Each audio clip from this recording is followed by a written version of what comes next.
Hello, guys. Welcome to another episode of the show, Control or Be Controlled podcast designed to help you start thinking differently and take control of your life. And I remain your host, Darlington. You guys know I only bring the best of guests to our show. And once again, today we have a very special guest. So I will do the guest the honors of introducing herself. Today's guest is Kate Heartsong. Kate, nice to meet you.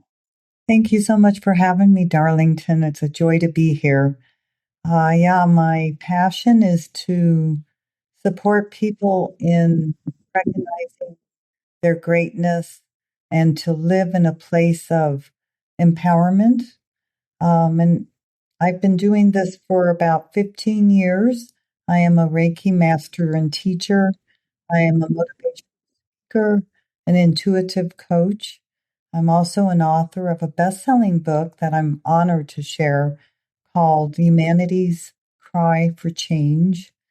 And that is, in essence, about the shift that we are experiencing today on the planet. Many people are feeling anxious or uncertain about the global unrest. And so I help people to better navigate through these times so they can better understand what's going on, as well as how coping skills on how we can better navigate these times of change.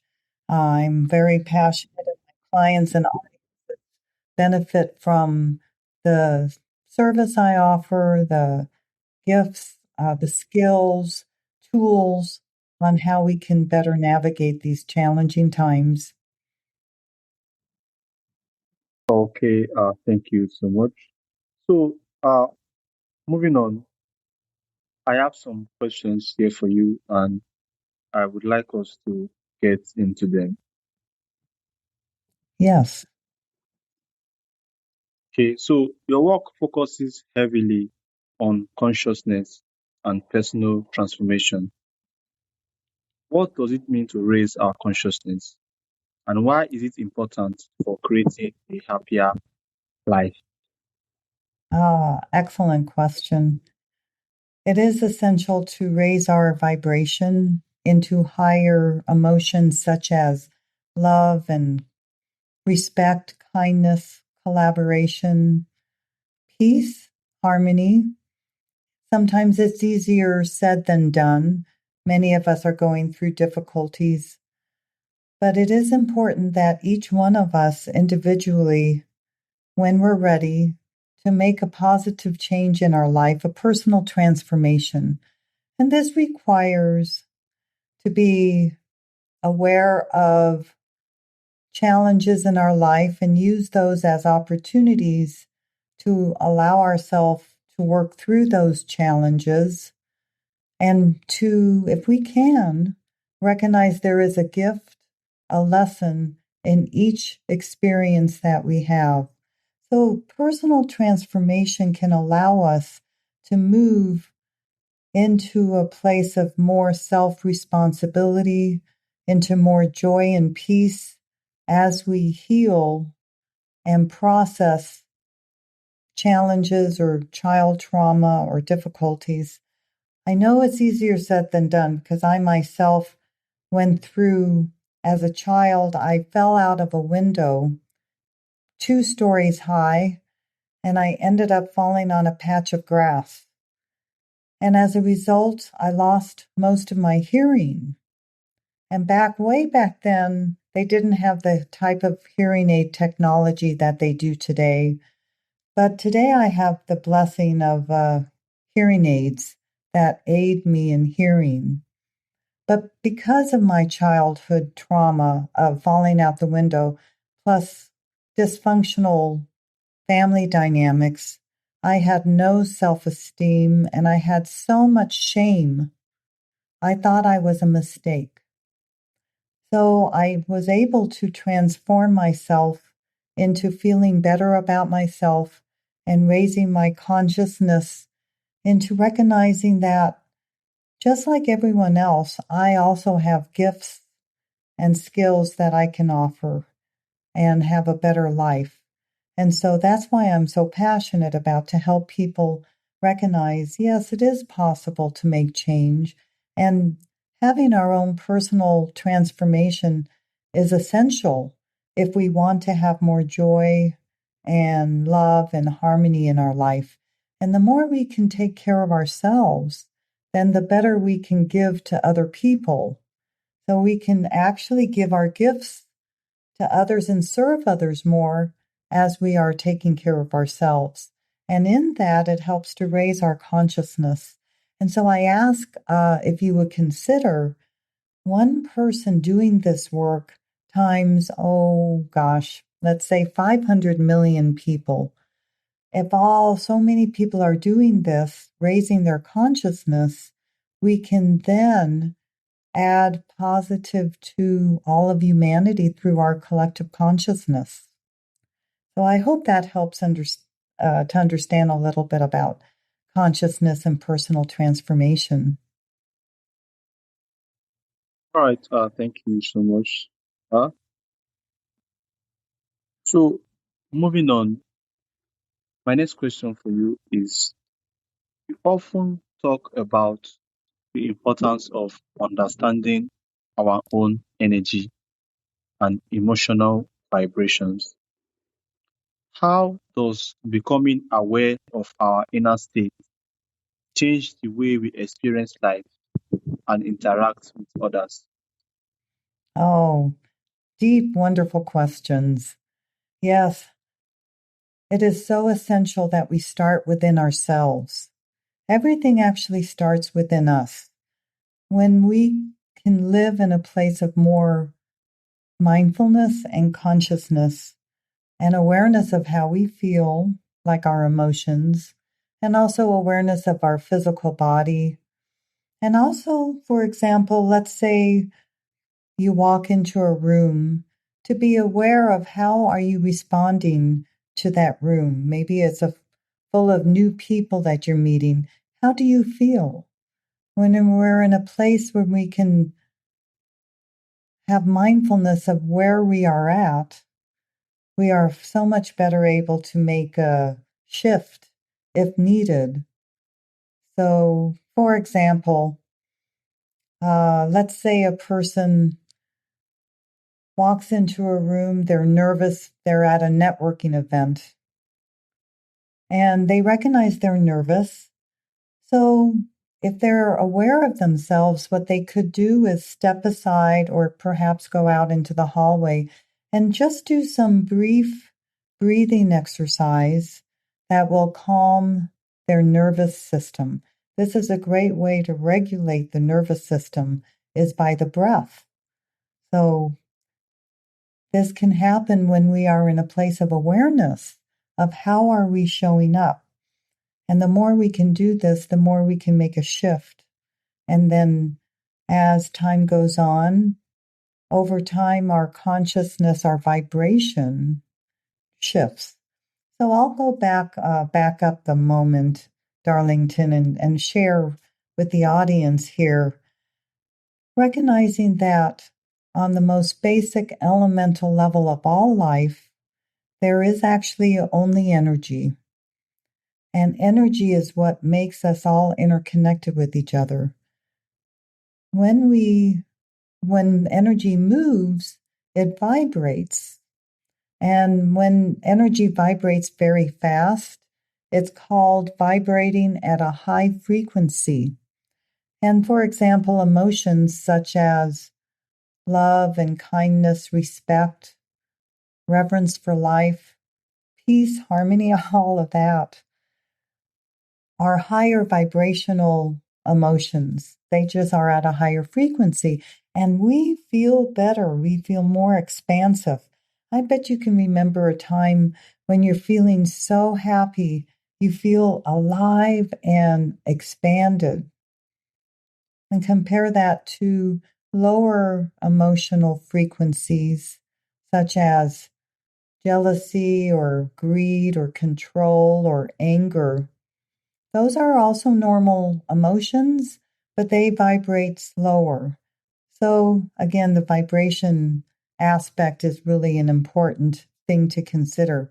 And if you're recognizing and living in a place of self-responsibility and awareness, you could catch yourself if you're feeling not so happy and see what you can do to help yourself to work through those emotions, those feelings, so that you can get into a higher vibration. It may not happen overnight and it takes practice, but it does happen. It is possible. Yeah, I'm living proof of that, by the way. Yeah.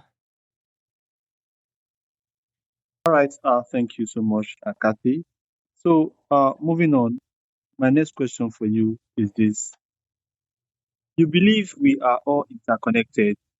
What does that mean? Yes, we are all interconnected on an energetic basis. So, like I mentioned, quantum physics has proved that on the most basic elemental level of all of life, there is energy. It isn't the small, like electrons and neutrons, but it's energy. And by the nature of energy, it interpenetrates with surrounding energy. So, on an energetic basis, we are all interconnected. We are actually all one.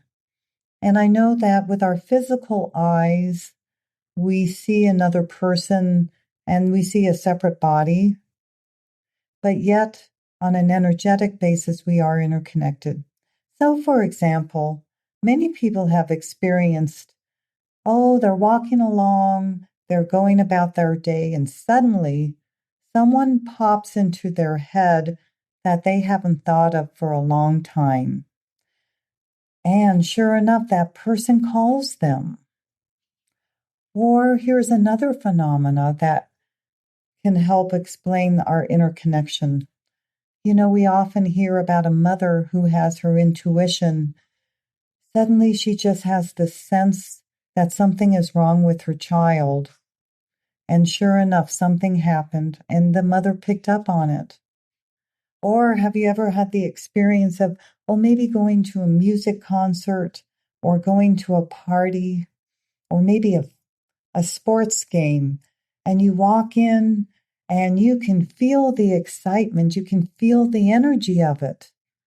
And when you're feeling the energy of it, you yourself often will match that energy and vibration.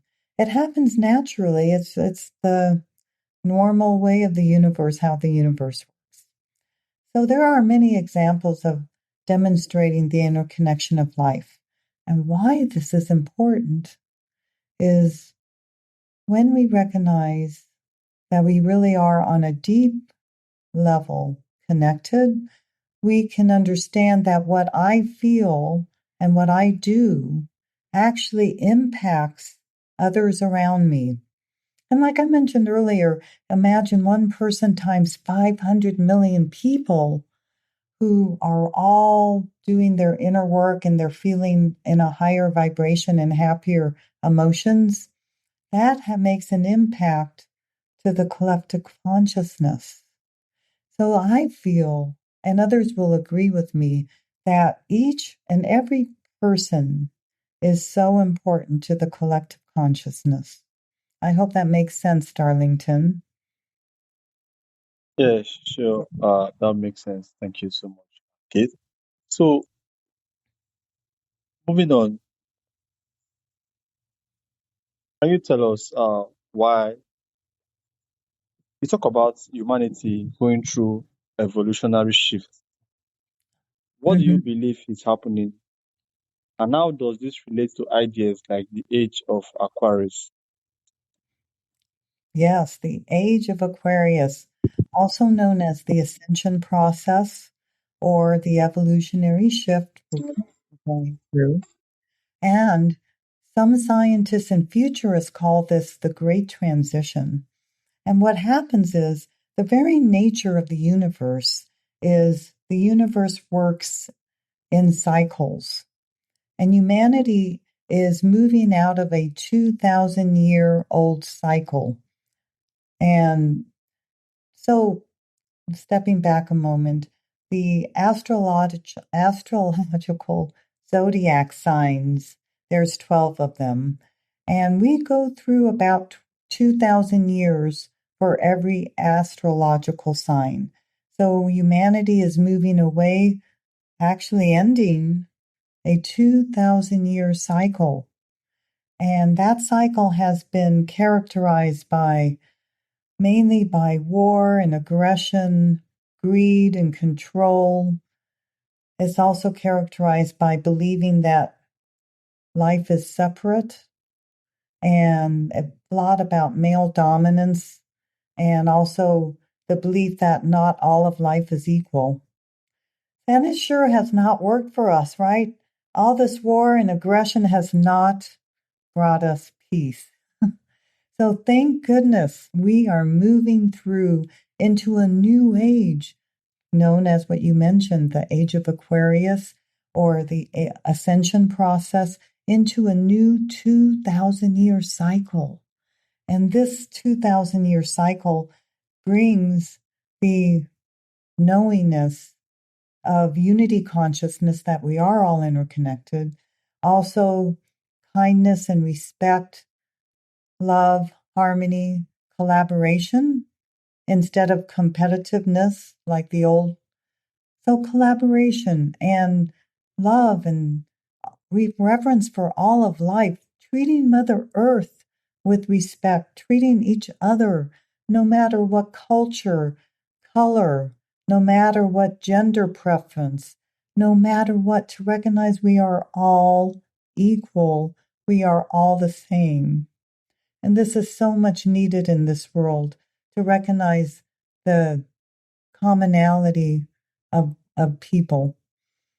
And in order to bring this new earth in, what happens is, and we're right smack in the middle of it, the old that no longer works is coming up to the surface for us to be looked at, to look at it, to recognize it, and to heal it. And we're smack in the middle of that right now. So in order for the new to come in, the old has to be collapsed. And so, for example, there are so many changes happening with the economic systems with many countries. The financial system is changing, where now cryptocurrency is much more well accepted. Perhaps, who knows, maybe it'll change or replace the banking system. There is also so many more communities and co-housing that exists today. That is a wonderful demonstration of the new age coming in. There's also so much more talk about the oneness of life and the unity of life. And I mean, for the last 30 or whatever years, we've been talking about oneness. That has never been talked about before. But there is more and more of an awakening with people recognizing this truth, that in reality we are interconnected. And it's important for us to recognize it just doesn't happen overnight, from the old into the new. So right now, all the turbulence on the planet is an example of the old coming up to the surface for us to heal. My book, Humanity's Cry for Change, does explain more about this. So there's a lot to unpack here. All right, so I think people who will want to unpack this, they might need to get your book. I think that's just the right step to go. If humanity can make one consciousness shift right now, Oh, what oh, do you think it should be? wow. There's so many things we can do. But overall, what humanity could do, which means each one of us individually, I believe the best thing we can do is to cherish ourselves, to be kind and respectful towards ourselves, and to honor ourselves and to get to know ourselves well. Because as we do this individually, we are better able to give to others. And we are also better able to recognize the good in other people. Because whatever we have within ourselves, we are then better able to see outside in other people. And it goes back to what I mentioned. Imagine 500 million or even a billion people doing this work of being kind and respectful to themselves. They are then far more able to be kind and respectful towards others. And this is the beautiful thing, Darlington. It causes a ripple effect where one kind deed to one person can be passed on to another, right? We've heard of the expression pay it forward. So it's just really important that we know each one person does make a difference. And when we can recognize our goodness and heal our old wounds, do our own personal work as best as we can, get the help that we need, working on ourselves and living mindfully and healing ourselves, this will have that ripple effect, bringing in the new earth. Right.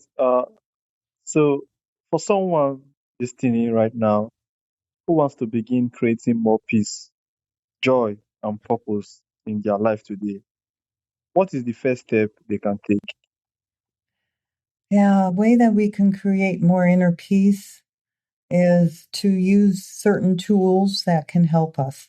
So, for example, one of the easiest tools I'd love to share with my audiences and with my clients is a very simple breath technique and can help us calm down if we're feeling nervous.